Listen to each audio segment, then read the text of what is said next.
சில தவறுகளை அரசியலிலே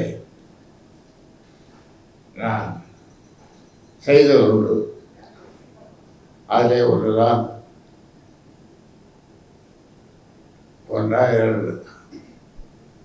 ஒன்று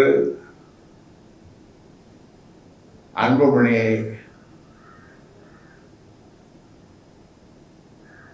மத்திய சுகாதாரத்துறை அமைச்சராக நியமித்தது.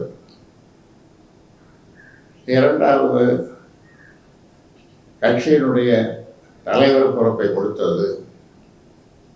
இதெல்லாம் இப்படி பல தவறுகளை செய்து வந்த போது இப்பொழுது அமைதியாக பாட்டாளி மக்கள் கட்சியை நடத்தி கொண்டிருக்கும் போது அதில் ஒரு பிளவு இருக்கிறது, ஏற்பட்டிருக்கிறது என்று